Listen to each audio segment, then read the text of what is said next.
working on a Maxxforce 13, and we're gonna replace the breather canister, breather housing, breather filter. It's one assembly. This one actually broke in half right here. So this is what the new one looks like.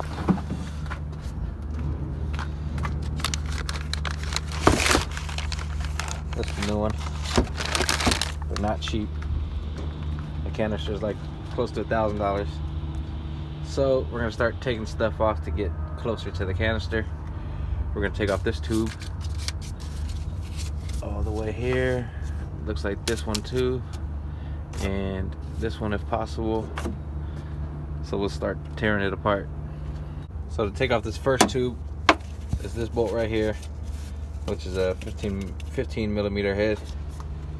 We're gonna take off this clamp, another 15 millimeter right there, and we'll take this off. It's 11, and then this tube should come off. So there's one more bolt. It's right there. So take that one off, the clamp, that clamp, and then it'll come off. All right, so we got that tube removed. Now we're gonna take off this one, this big one right here. That's going to that lower turbo. There is one bolt underneath somewhere, right there, 15 millimeter.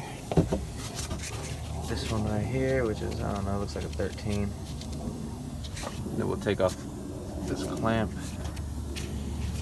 these sensors, and we should be able to remove that one. Okay, so we got that tube off. The bolts were actually 13 millimeter, both of them. Now we're not going to take this one off because coolant actually goes through this tube right here and right there. It's a stupid, I don't know, that's how they designed it.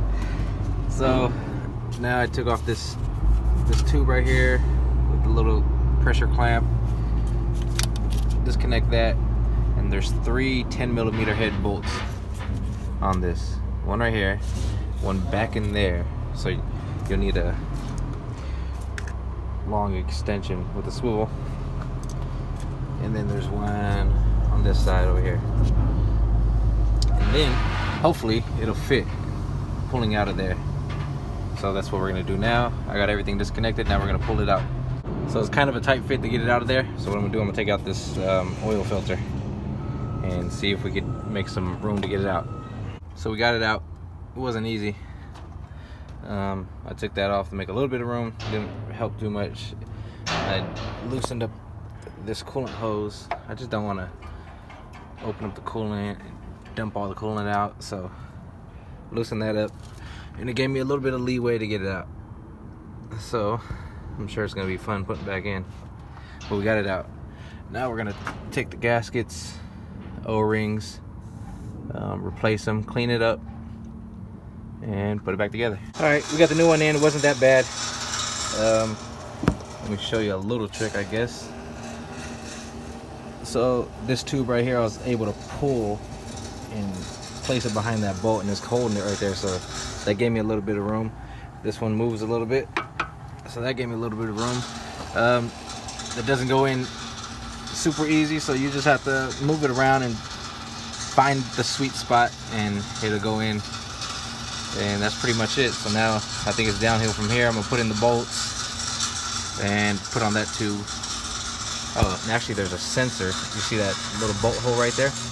There's a sensor in the old one that I need to take out and put it back in this one. So I got those 3 bolts in. That back one, I just fished it back there with a magnet and dropped it in the hole, and I was able to get it pretty easy.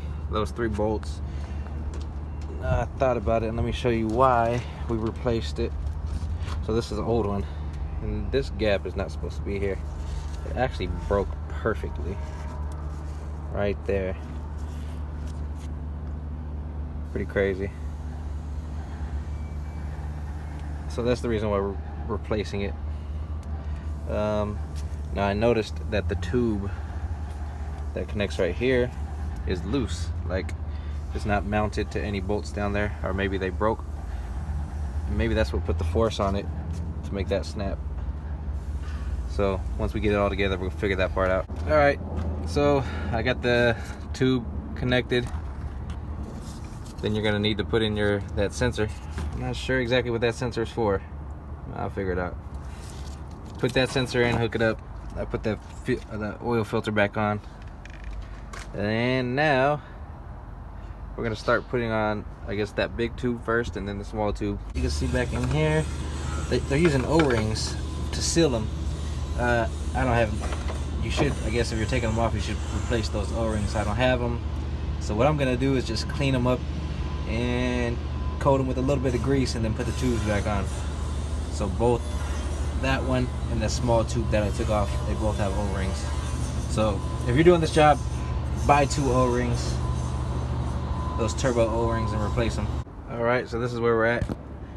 We got the big tube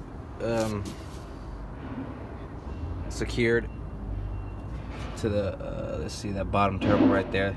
2 bolts, one on the bottom, this one right here. Hook up your sensors, and then you're gonna install that tube. Got it all put together now. We got this bottom, smaller tube on, that clamp, that bolt, and that one. And that's it.